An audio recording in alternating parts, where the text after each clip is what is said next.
Hello. Okay, it's 5 o'clock. I think we're going to get started. I want to welcome all of you to the Capital Quarters virtual draft business plan workshop for fiscal year 2022-23 and fiscal year 2023-24. My name is Karen Baker, and we really appreciate you taking your time during the day or I should say during the evening, to join us for this event. So we have several staff members here to present our key goals that really cover all aspects of our service. This includes Rob Paget, who's our managing director. Maybe you can wave. Leo Sanchez is our deputy managing director. Jim Allison is our manager of planning. And I will also be talking about marketing and communications. So this should be a good event. We're going to cover sort of, the next 2 years and all of our goals and our plans, covering all aspects of our service. So before I hand this over to Rob to get things started, I just want to review a few housekeeping items. And let me switch over to another slide. So first of all, just want to let you know, I'm sure you know, your cameras are turned off and everyone is muted. We will be recording this event, or we are recording this event. So after the fact, if you wish to review it or share it with someone, you will be able to do that. Also, if you have questions, please put them in the Q&A and not in the chat. We will be monitoring the chat, but we're going to try to reserve that more for kind of administrative type things. And we'll also be putting some helpful links in the chat as well. But if you can please put your questions in the Q&A, that would be really helpful to us in terms of organizing it. As your host and moderator this evening, I will be reviewing the Q&A, and I will try to interject at appropriate times during the individual presentations to have your questions answered. And if it's not, in our final sort of business plan workshop document that we produce, we will be answering all of those questions. So we really appreciate all of your feedback tonight. I think that's it for housekeeping. I am going to hand this over to Rob. Thanks, Karen. Yeah. So first, I wanted to thank everybody for coming out to join us tonight. This is unfortunately another just virtual business plan workshop. Some of you may remember that we have done these on the train typically, and we hope to see again and do those again at some point in the not too distant future. But this year we're going to do it virtually again. And what this is this is our opportunity to come to our stakeholders, talk about what our plans are for the next year and 2 years. And then this draft business plan goes to the state of California as part of our funding request for service for the next fiscal year. And we really do appreciate all the feedback we get. We often hear some of the best ideas from our customers during these workshops. And so we again appreciate your participation. We did post a draft of the business plan last week. And then this week we are holding a series of workshops. We're having 3 in total. So if you have to drop off early today and have a question you want to ask, please join us at one of the other 2 workshops, or let your fellow customers or friends know about those if they want to join us. We are asking for comments by Friday on the business plan, and realize this is a short turnaround time, but we do provide a response to each of the questions or comments that we receive, and then we provide our board with a summary of comments at our February board meeting. So look forward to hearing your feedback on that. Can we go to the next slide, please? And this just, I won't read through all these on the list here, but this gives you a sense of what's covered in the business plan and what's covered today. We will talk about our short-term next couple year operating plan, some of the projects that are underway, and some of the customer improvements that we're working on. We're still busy despite all the challenges of COVID. We're staying on top of many of the improvements that you've heard about over the past many years. Next slide. So before we talk about the next couple of fiscal years, I do want to sum up where we landed in FY21, which ended on September 30th. We carried about 354,000 passengers. That is down from about 1.8 million pre-COVID. So we started to come back later in the year, but really low for a lot of the year. We generated $8.8 million in revenue. That compares to $37.5 million in our last full pre-pandemic year.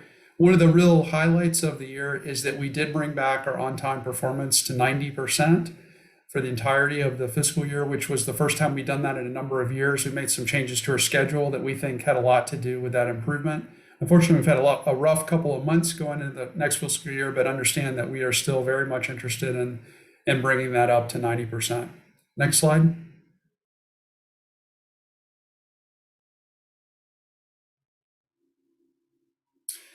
And then I did want to just highlight a couple of things in our customer survey. So we typically conduct a customer onboard survey once a year, and it gives us a good sense of who our customers are. And this year we did skip in 2020. So this year we're comparing to 2 years ago. And I'll just highlight a couple of things. If you look on the left side, you'll see the ticket type, and more than half, actually about 2/3 of the customer trips this year were either single ride or round trip. And that's actually a lot higher than it typically is. In a pre-COVID time period, about half of our trips were either on monthly passes or 10 ride passes. So we're going to keep an eye on that and see as our ridership recovers, does that go back to historic averages, or do we see that as a real trend, and do we need to respond in some changes to our fare structure as a result? Can you go back, please? Thanks. Mode split is about the same. So we, as you all know, rely on lots of means to get to the station: transit, walking, biking, and we work with our local partners to make sure that's easy to do. And then at the bottom, you'll see our rider profile. One of the biggest changes we've seen is the share of trips that are work related is down to about half of all of our trips. And pre-COVID, that was at about 70%. And again, we'll keep an eye on that as we go forward. One of the really interesting things is that the friends and family and leisure trips are a higher share of total travel. Perhaps those have held up more during pandemic times. Next slide. And before I turn it over to Leo to talk about service, I just want to say that you will see in our outline of the business plan, we're assuming that we're going to go back to full service on October 1st, which is the beginning of the next fiscal year. There are a lot of caveats to our business plan that we don't typically have. And a lot of that is because we rely so much on fare revenue to cover our operating costs. We typically cover about 60% of our operating costs with fare revenue. We're still only carrying about 35-40% of our pre-COVID ridership.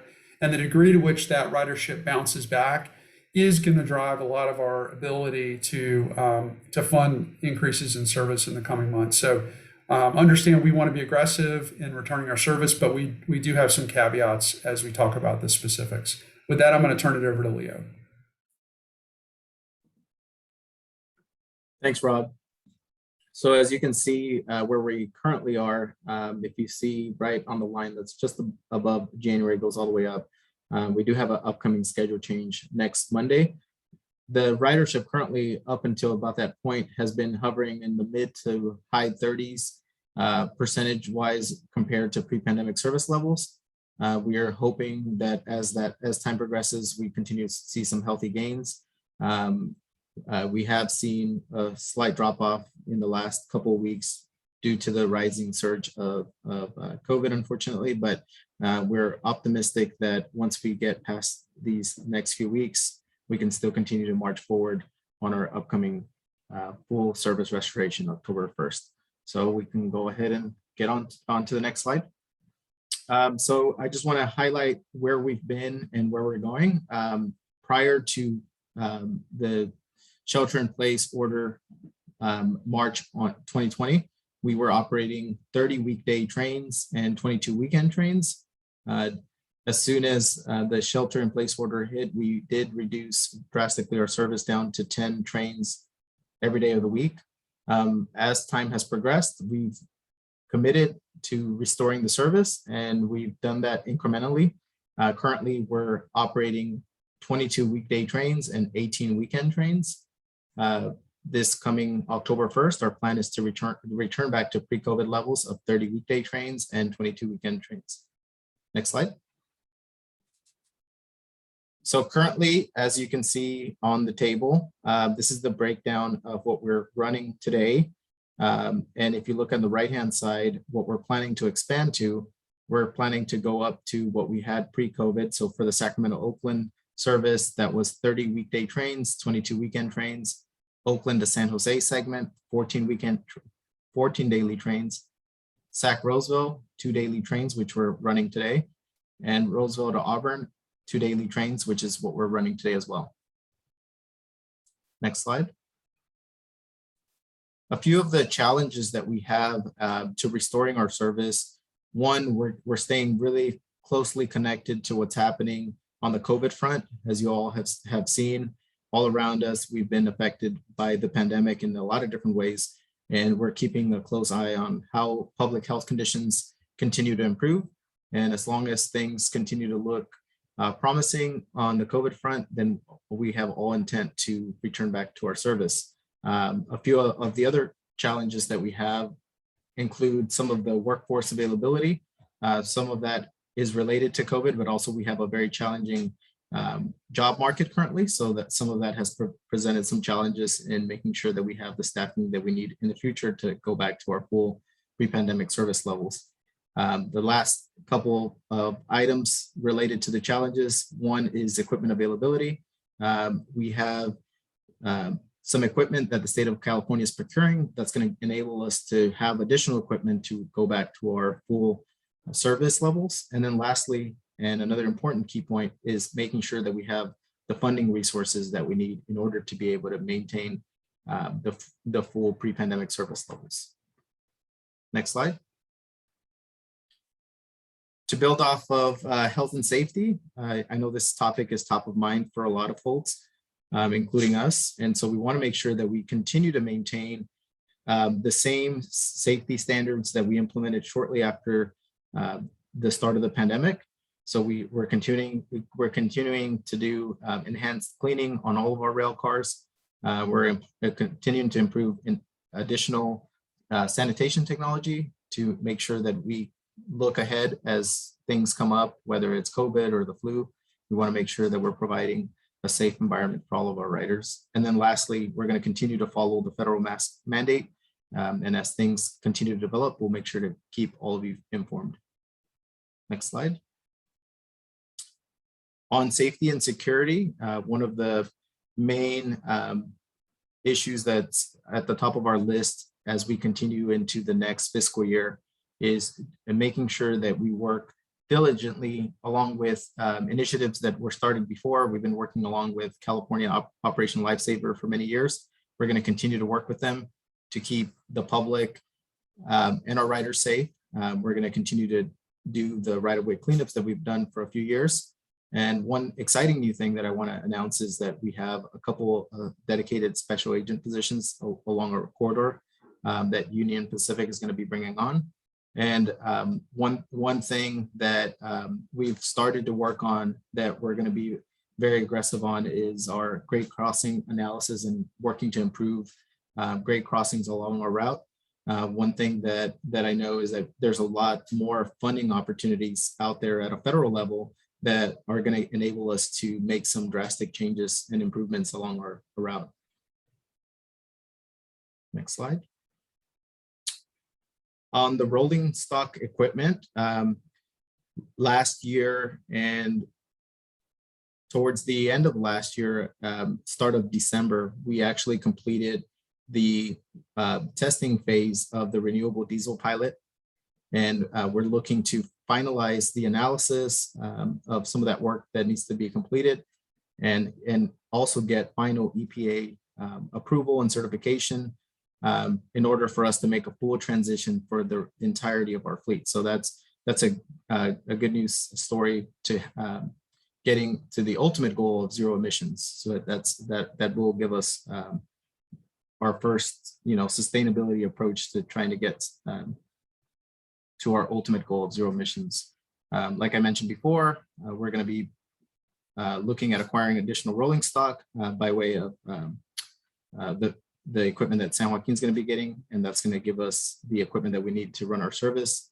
And then the last key item that I want to touch on here is that we are going to be starting a truck overhaul program, which is going to give us improved suspension on our equipment, and will give all of us a better quality ride when we're riding up and down our corridor. And I think I'm going to go ahead and hand it over back to Jim for his portion. Hey, Leo, I'm gonna put my camera on again. So we did have a couple of questions that came through. This seems like a good time to maybe break and introduce some of those questions since they're more service related. I did also want to point out, at the bottom of some of these slides, we do have relevant website URLs from our website. So definitely take a look at those, and we're trying to put some of those in the chat as well. Okay, I do have a question from Anthony. It's a long one, so I'll try to go through it. He says, I understand that, and Leo, I think this is probably for you. I understand that the Capital Corridor has shifted to a more predictable pulse-based scheduling so that trains can operate more consistently and connecting transit agencies can work their schedules more efficiently. 3 things in mind. Does the schedule shift also mean potentially increasing services south of Oakland, Jack London to San Jose? Example, once an hour weekday peaks, once every 2 hours off peaks, to give riders more options to travel between the Bay Area and Sacramento. I'll start with that. There's a couple of follow-up questions to that, but maybe you could start with that one. So does the shift mean potentially increasing services on that southern part of our route? Yeah, great question, and thanks for that. So we are currently using the maximum number of slots that we're operating between that segment of the route. So any future expansion of our service levels, we would have to work collaboratively with Union Pacific. However, what I will say is that we are working to make a full schedule where, we got, I would say 95% there with the last change. We have, barring a slight few minutes here and there on a couple of different trains. So it does eventually give us that opportunity to try to negotiate something like that. But right now, that's not something that we currently have rights to. I think we're running the current slots that we have is what we currently have as part of this state agreement. So Rob, I don't know if you wanted to add anything. Well, I think Jim will cover it a little bit when he talks about the South Bay Connect project. So maybe we'll let Jim touch on that too. Yeah, and as I'm looking at the 2 follow-up questions that Anthony has, I think I'm going to leave those for Jim as well too, because it has to do with expanding service into Auburn. And anyway, so I'll get to Anthony. I haven't forgotten about your last 2, but I just want to we'll just cover that. Yeah, we'll cover a couple of those. Karen, I do want to mention before we hand it over to Jim, is part of the thing for folks to keep in mind is south of Oakland, a lot of that single track territory is super challenging to run a lot of service on single track territory. But Jim will touch on some of the things we're working on to make it better south of Oakland. Yeah. Okay, so Jim, you are on. I will put your slide up. There we go. Well, thank you all for joining again. It's disconcerting, can't see you. We're used to seeing you in the train, which is always fun to do. But let's go to the service amenities that we have, and then I'll come back to some of those schedule changes, the options to expand service. So from the service amenity standpoint, these are the things that you experience in the train or when you're at the station. So the first one is the California Passenger Information Display System. It's PIDS for short. The signs and speakers that you see at the stations, those are going to largely stay in place until they go end of life, which is a couple of years from now. But we are implementing a change to the software and the communication hardware behind all of that. It's going to be more efficient, more accurate, and also less costly, because we last did this when there were T1 lines communicating. Now we have fiber optics and other things like that. So it's going to be more effective and more redundancy, better reset ability if there's any problems. So you may feel a little bit improvement in that. The second bullet is called the California Integrated Travel Program. And that is going to be a huge thing for us. absolutely huge. It's a new payment product that we're looking to roll out initially in a pilot program. So it's going to be limited to those who ride relatively frequently, and it's going to be using your smartphone or your contactless EMV compatible credit card to change the experience of paying for travel on the Capital Corridor. And there's all sorts of plans to expand that, but it has to be successful first out of the gate, and we have to tweak it and make sure it's evolving correctly.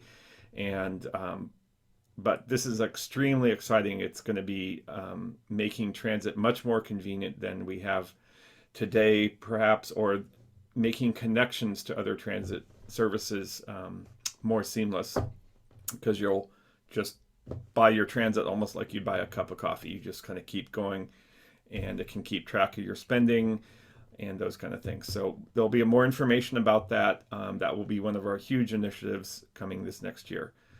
The other ones aren't as major as that. The Wi-Fi was upgraded, and for those who've been riding, they're going to have a much better experience because there's not all that competition for the bandwidth. But we will continue to update the landing page and put on new features such as entertainment. There's going to be some TV shows that we've had access to that don't cost us a lot to put up. In bicycle access, which continues to be still a strong way to access to and from the train stations, we're looking at testing other bicycle storage solutions, and we've done some of that initially and had some tweaking to make things better, and that's going to continue kind of on a slower pace, but it will continue. And then finally, on the food service options, as we know, the pandemic had changed things, but we're gradually building that back up, and we'll be expanding the food service options, but you can still get like a snack pack and beers and that kind of stuff today. So that's it for the service amenities. And next slide, if I can go to that, that's when I'm going to start answering some of these other. I'll start answering some of these shortly. Well, so the basic thing is Union Pacific is our land holder, if you will. We are a tenant on their services, except for the southern 2.5 miles of our route where we're on Caltrain territory. So when we do projects to increase service, and I'm starting to answer some of the questions, we do have to get permission and the capacity to add trains from Union Pacific. We can also improve the service reliability on that network by implementing different projects. And the 3 projects you see here are starting to do that. The Agnew siding is a project to add a siding roughly in the area of the Levi Stadium, which will help with some problems we've seen in the past with bad meets of trains. And it's a single track territory now. This will give the opportunity to pull a train off to the side and not have as long a delay. Plus, it's also going to help us be better able to serve any events at the Levi Stadium facility. So we're very much looking forward to that. That is in the works. It's being designed right now, and should be moving forward in the next couple of years. The Steege signal replacement is a replacement of some signals in the Berkeley to Richmond area that will improve reliability, and that will also be underway. And then finally, there's a project at Davis Station to change the interlocking and do some signal replacement there. That is underway. The reason we would be doing that in the Davis Station is we are looking at some major future improvements at the Davis Station for safety and access. Those signals have to move first before that solution can be in place. So those are some of the service reliability issues that we work on with Union Pacific, and also in this case in Davis with the City of Davis and our station partners. Now to service expansion. There's a question, the second question and the third question there from the gentleman, Anthony Natcher, put out questions about expanding service up to Auburn and possibly expanding down to Salinas. So the answer on those things will go back to we do need to work with Union Pacific to make those expansions happen. The two projects that we have underway right now working with Union Pacific is the Sacramento to Roseville third track project. We have the phase 1 project of that, which will increase the round trips between Sacramento and Roseville by adding, instead of the one round trip that we have today, it would add 2 additional round trips for 3 total round trips. That's the extent of the expansion we can make into Placer County at this point in time. So we cannot add service up to Auburn quite yet. We can't just do that on a turn of a dime. We need to work to define what that project is, what the sidings are, what the objectives are. And our vision plan that's on our website kind of explains how we need to work with Union Pacific for that kind of expansion. Moving to the next project listed there, South Bay Connect. This is a opportunity to reroute, if you can kind of see the green lines there.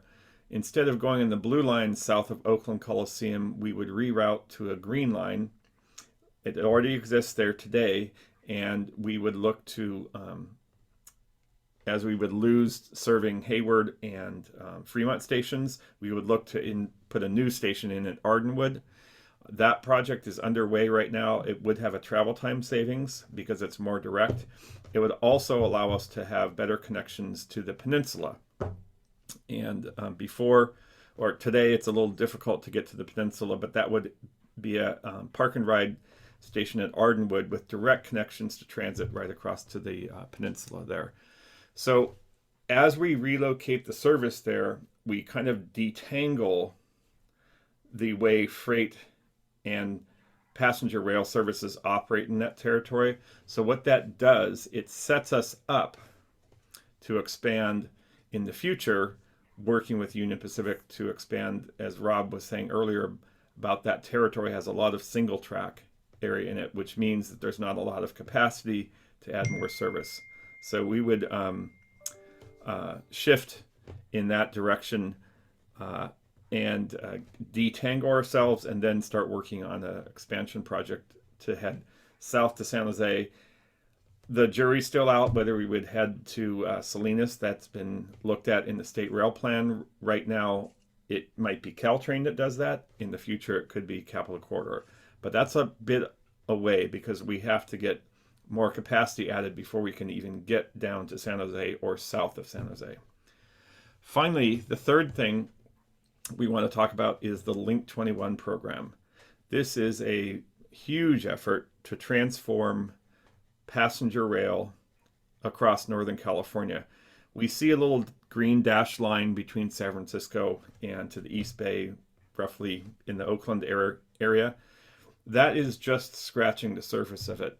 That provides connections potentially with heavy rail into San Francisco, in and out of San Francisco. It could allow Caltrain to come through to the East Bay. It could allow Capitol Corridor trains that are different trains than we have today connect into San Francisco. But it has huge mega regional, if you will, potential to transform passenger rail in Northern California. It has its own website. It's a long-term effort. It will be 2040 or so.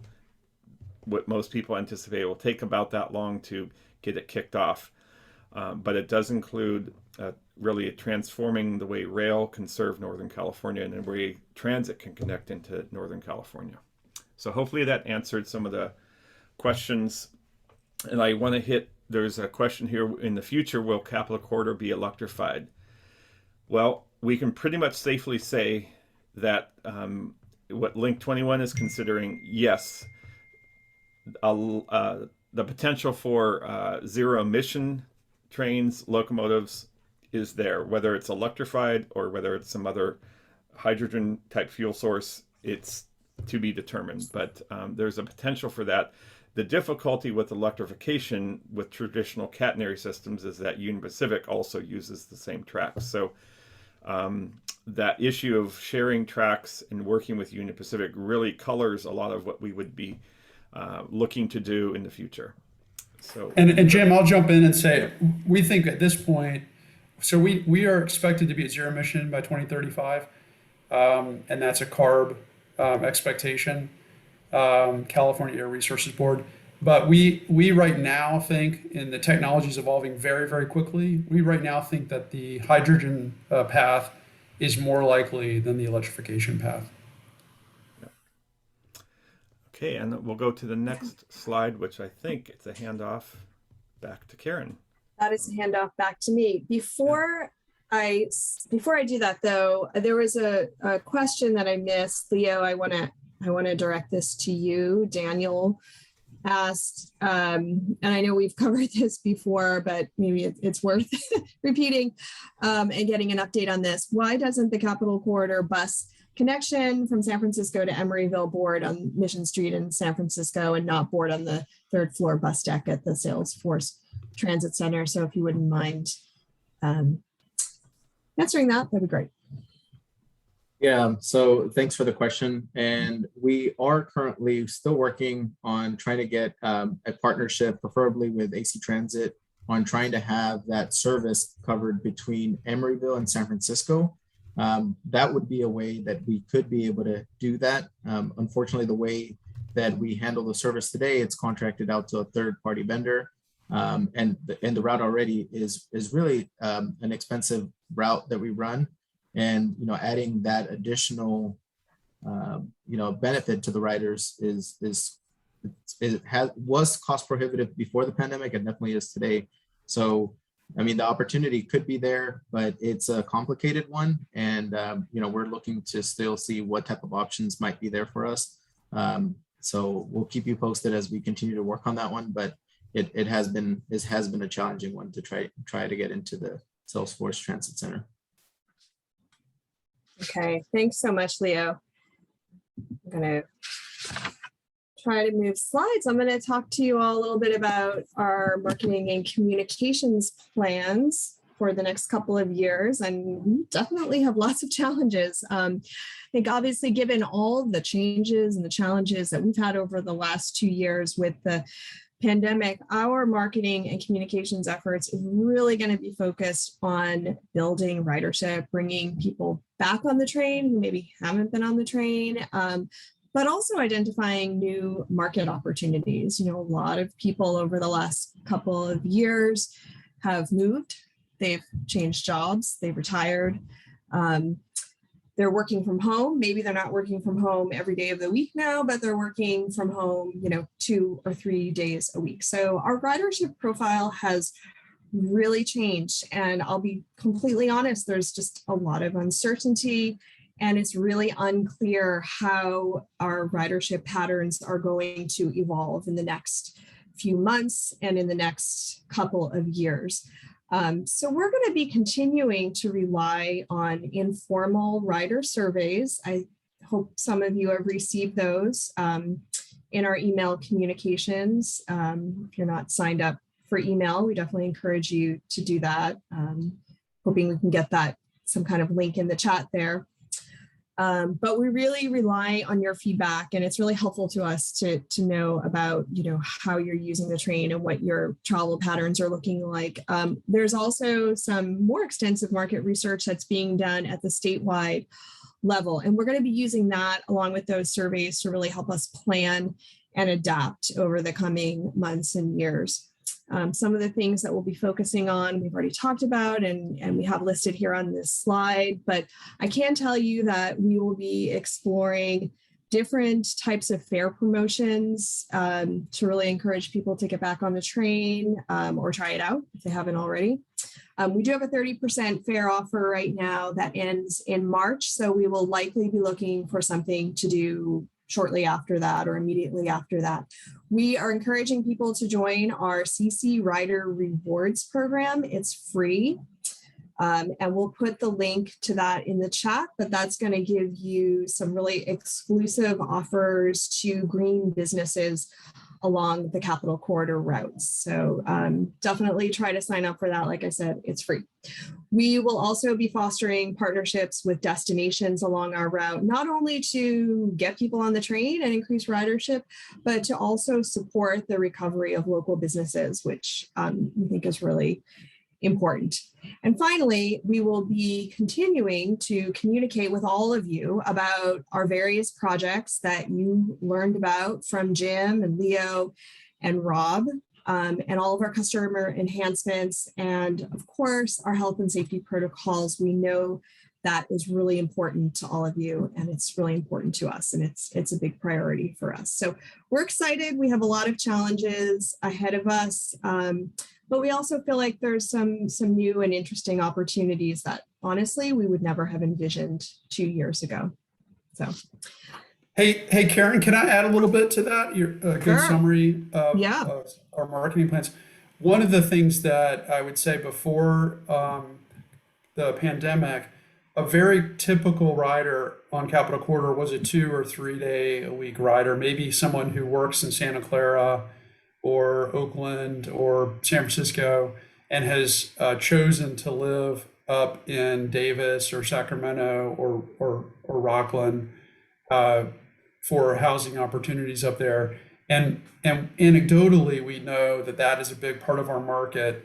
And what we are going to keep our eyes on is we know from a lot of the demographic data that's been published over the last 2 years, there's been a real move out to the Sacramento metropolitan area with still the job connections to the Bay Area. And so one of the things that we're going to work hard on is making sure that all those who made that change are aware of our service, because we want them to choose the environmentally friendly option to get back to the Bay Area rather than get in their cars and clog up 80 and contribute to greenhouse gases. We want them on the train. So that'll be a big challenge for our marketing communications over the coming years. For sure. I will say, really, we had really strong ridership this fall with the San Francisco 49ers games. So people were definitely piling onto the train to go to those games. So we think there's a lot of opportunity, continued opportunity. We've got who knows, the A's. I think they're still on, I think the baseball's still on strike, but hopefully that'll be over and we can also be getting people to A's games at the Coliseum. But definitely some exciting opportunities in sort of the leisure market area. So lots of challenges, but lots of exciting opportunities. And I think for all of you who are here tonight, thanks so much for joining us. I think that kind of wraps up our presentation. I don't see any more questions in the Q&A box. So, this is your chance. If you have a question, put it in there right now and we can answer it. We still have some time. It's 5:40. And a question can be an idea too. So it doesn't have to be a question about a business plan. Yep. So why don't we give it a couple minutes, Karen, and see if anyone out there has a question, and no dumb questions. So we encourage you to reach out. Or no dumb ideas. I mean, all of the questions that you have tonight or all of the ideas that you have will actually be included in the final document that we present to the board. So, know that if it didn't get answered, it will eventually get answered. And I also do want to, just emphasize again that you still have another day, a little more than a day you have till Friday. Till Friday, yeah. I'm getting ahead of myself. So we have a workshop tomorrow, a virtual workshop at noon, as Rob, I think, mentioned earlier. And then we have another one on Thursday from 5 to 6. So you have so there's still those opportunities, but you've already been to this one, so you probably don't want to join another one. But you can also go to our website, capitolcorridor.org/business-plan, and you can read the draft document and make comments on it online. You can snail mail the documents, or we do also have a voicemail prompt, and you can leave a comment there or a question. And the deadline again is Friday, January 21st. I guess it's at midnight, 11:59 p.m. So we want as many comments as possible. Your feedback is really important to this process. Hey, why don't I get the first question here on bikes, and then maybe Jim could get the one on smart. How about that? So the first question is, seems like there's a lot of interest in possible funding for active transportation. You briefly touched on bikes. Is there a possibility to increase the number of bikes you can accommodate? So maybe I'm gonna hit 2 points there. One is on active transportation. We support in our station policy access by all modes of transportation, transit, biking, walking, and actually a lot of the design stuff on the ground at stations really impacts the degree to which people feel comfortable with those modes. And we want that to happen. And so we work very closely with communities and have done lots of work over the years. And Jim and his team and the planning group have been very active in that. We have worked on ways to increase the number of bikes on the train. There's some new racks we've been using to increase the number of slots. I would say the other thing we're looking at and we need to look at over the next couple of years is during the pandemic, there's been a real increase in the number of scooters that are being used and even electric bikes that are being used. We have to balance safety and space with all these wheelies or whatever you're going to take to the station. All those things help us reach a larger area of population. So if you live in a mile and a half from a station, I live 5 miles from a station. I bike to the station. So, it gives us greater reach for our customers.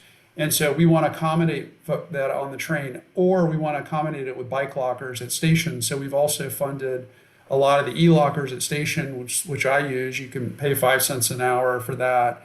So we're very bike friendly. We have roughly 12% of our passengers get to the station by bikes. That is absolutely core to our business. And so we're going to keep looking for opportunities there to support that effort.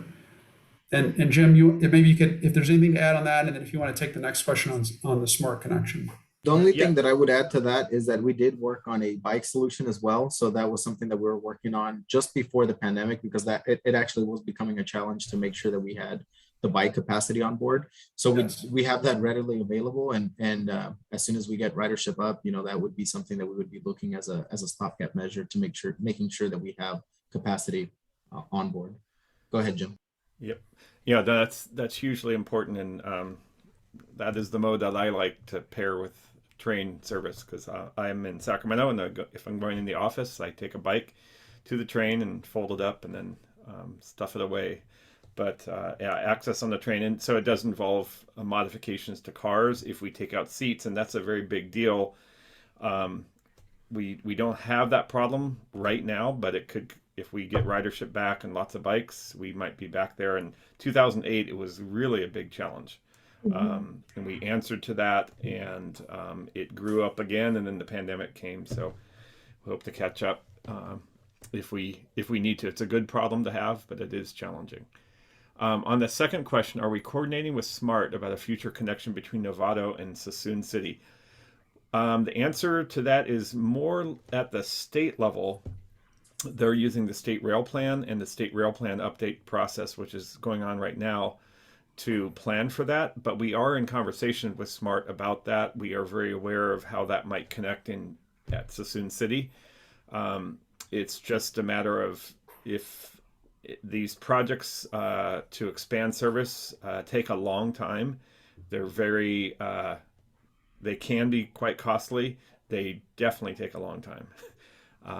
I used to have brown hair, but Sac Roseville made it gray. So it takes a long time to get these things done. Hey, So Jim. it's in the works, but yeah. Jim, question about that. Is that something that would be potentially part of the Link 21 program? That's an interesting question. It's not on its surface part of the Link 21 program, Right. but that's part of the network and the more frequency that's created. When we make trains more frequent on like a pulse schedule, let's say we're every half hour in the peak hour coming out of Sacramento, then it makes it viable maybe to make trains connecting between Suisun and having them head off to Novato. So it's like, more begets more, and it grows on itself. So we'd have to see. It's not really it's not directly with Link 21. It's not what they're trying to solve for, but it would be influenced by the solutions there for sure. And the other thing to add, and there's a whole, I believe we have posted the workshop we did or the webinar we did on the Infrastructure and Jobs Act. There is just an order of magnitude increase in federal funding for intercity rail, and so we're going to take advantage of that and look for opportunities to accelerate a lot of our improvements. Because you're right, Jim, it's been slow, but we're going to go faster. That's, in summary, that's the opportunity that's in front of us, and we're excited to be a part of that. So we have another question from Daniel. I think this is the last one, unless anyone else wants to squeeze in a question. So a little time. Asks, I'm hearing bus connection services are third party and that causes challenges. It is imperative these connections are convenient and frequent. Without that, rail patronage will continue to suffer. Leo, maybe you could take that? Yeah, I can expand that on that a little bit. So we do have the opportunity for local partnerships. That's actually one of the successful things that we did during the last fiscal year. We were able to do a partnership with El Dorado City Transit, and we actually now have that connection between Sacramento to South Lake Tahoe that was previously actually a third-party contractor. So in short, there is opportunity for partnership, and we are looking for those opportunities. That one, actually, the one in question, the San Francisco Emeryville connection, is actually one that we have been working on in the past. I would say that the pandemic brought some additional challenges to everyone, just because everyone's been a lot more ridership constraint and revenue constrained. So it's been a tricky one to really complete, but we're going to continue to work on that effort. And one of the great things that happened, and this is just prior to the pandemic, is we were previously prohibited from providing bus services that were open to anyone. So the state law required that for a person to get on one of our buses, they had to buy a train ticket for at least a portion of their trip. We did have a few exceptions, which included our service to Monterey. But this law that passed a couple of years ago allows us to work in partnership to provide what's called open door service, which means a person who lives in Sacramento, who's going to South Lake Tahoe, can buy a ticket for just that portion of their trip. And what that does is it improves mobility for everyone. So it opens up that service to anyone along the route, and it improves the financial viability of those services. So what we actually think will happen is, as we, and unfortunately the pandemic has put a damper on this in the short term, but as other transit agencies partner with us, we are going to be able to offer more of these services, and we are going to really improve the ability to connect a lot of these bus services into our rail system, and at a more efficient and cost-effective way. So I say stay tuned on that. And if you have local transit agencies that you think might be good partners to provide services like that, I'd encourage you to reach out to those agencies and or to us and give us some ideas of where you think we might be able to expand on those connections. Okay. We had one Follow-up more question for Jim. We had another question come in. Yeah, let me read that. Yeah. Okay. I can read it. Jim, Yeah. and then we can see who answers it. Okay, so follow up to Joseph's question regarding Smart to Sassoon City. Would that mean Capital Corridor will need to consider enlarging the Sassoon City station to allow cross-platform transfers once Smart Service is launched, or will it depend on UP's wishes on how to proceed with this development? This development can funnel in more passengers from Marin and Sonoma counties to use Capital Corridor rather than going through either Richmond Martinez or Emeryville to catch the train. Yep. Jim? Okay. Yeah, I'll happy to take that. Great. So there would need to be improvements at the Sassoon City, because that's kind of this endpoint junction. So we've already identified and working with Solano Transportation Authority what modifications we would need to make to that station, and we need to do that anyway because the ramp that goes over is not meeting the current standards. So they're really looking to make a better connection between the two cities, but also make open the potential for Smart Service to get to that location. Union Pacific, however, is going to be very protective of its right of way. It's not a place to just add things. So we need to find a design that is complementary to that from a passenger perspective. And so that might mean bringing a route in onto the side, and that's where that train terminates, and then somebody gets out and walks over to the, or goes down and then up to the platform that the Capitol Corridor has. So there's a chance for that to happen. It's not going to, again, it's not going to be anytime super quick.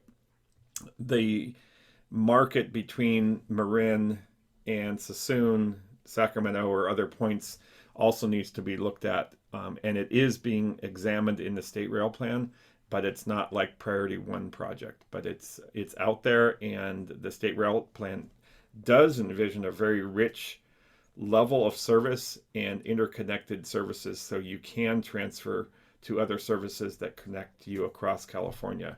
That may initially happen with bus connections, as Rob just was talking about, but then later, as markets build up, rail connections can take over. And the Smart One is a good example of another connecting rail service that could come in there. And I looked at the $1 million question. The next question, yes. Shall I read it off? This is Jim's favorite question of the day. Oh, Yes. this is my favorite question, Yes. right? So is there any chance of future use of clipper payment on Capitol Corridor? I'm going to give a very blunt answer. I will probably say not much of a chance. No. Let me talk a little bit about the California integrated. You're going to get, because you're going to have something even better is, Yes. is the right answer. Right. Yes. So the easiest system that we can imagine would be something where somebody has their smartphone or their credit card that has this chip in it, or the smartphone has the information in it, to allow paying for transit without loading up a smart card. And that's what's called an open loop payment. So when you buy coffee at Starbucks or something like that, or maybe that's a bad example, maybe you bought, some shampoo at CVS or something like that. When you pay for a credit card, that's just the standard retail transaction. What we're planning on doing is making it so that you can do retail transactions moving between transit services. You don't need to tap up your smart card. And in some ways, even though the Bay Area may still have the smart card, the Bay Area is also part of California's CalITP project, and they're looking at moving towards, or at least accepting, open loop payments. So the ability to just transfer between systems without having to get out that smart cards system and then top it up. You just keep going. And around the world, especially, we've seen it. It was really started in London. It's been hugely successful. It's very friendly to the customer. It's much like everything else they do with their credit card. The smart card systems are kind of a thing of the present, but they're also something of the past. And we don't know that they're really going to be the future of the way transit payments are made. And that's at least the direction that California is heading. Thanks, Jim. Mm-hmm. I know we get that. That's a lot of people have that question. So, and understandably so. Well, yeah. And Sacramento has the Connect card. Yeah. And Bay Area has the Clipper card. So which smart card wins the duel, right? And if folks want to see that in action, Jim, I believe there's already can you just touch on a couple of the places where there's already a pilot underway? Yeah. So down in Monterey, it's a good excuse to go down to Monterey. You can ride Monterey Salinas Transit and just use your credit card. Get on and off, take their bus service. That's where it first piloted in California. But in Sacramento, the light rail system has that as well. So SacRT is looking to roll this out. And, we're not very far away from, if you imagine Santa Cruz, of just using your credit card from Santa Cruz to go up over the hill into San Jose onto our train, and then up to Sacramento. You could take SacRT, or El Dorado Transit, which Leo talked about, is also looking to do this. You can get up to South Lake Tahoe. So Santa Cruz to South Lake Tahoe just with a credit card. No buying special passes or anything like that. We're not that far away from that. And the idea, Jim, right, is also that the more you ride, there'd be sort of these discounts built in so that, as you keep riding, and it kind of automatically does that. So you Yeah. don't have to purchase special like discount passes. You just automatically, I Yeah. forget As what long it's as you called. use the same Yeah. credit card medium, it's called pay Right. as you go or fare capping. It's sort of the more you ride, the cheaper it is. So you don't have to buy a monthly pass on the Capital Corridor at the start of the month. You can just ride as much as you do and it gets discounted. And if you ride like you would on a monthly pass, you'll get to that same point. And what that does is, for those who might have trouble buying a monthly pass plus paying rent or mortgage and all this kind of stuff at the first of the month, we don't have that barrier in place where it's like, you got to go buy a $500 pass on Amtrak to run my monthly trips. You just pay as you go, and it's not that upfront burden. And it's easier to track. You can look at your bank account to see that the transactions are going down over time, and it's been very successful when done elsewhere in the world. So that's a huge step, and that's going to be rolling out, I think, in Monterey Salinas Transit, or Santa Barbara is also testing with this as well. All right. Well, we have no more questions, and it's almost 6. So I think we can wrap this up. I want to thank you all again for joining us tonight. Your feedback's really important. All of this will be incorporated into our final document that goes to the board. You still have until Friday to add any comments. And I think we still have up there on the screen the different ways that you can provide your feedback. So thank you all. Have a great night and have a great week. Thank you. Bye. Thank you.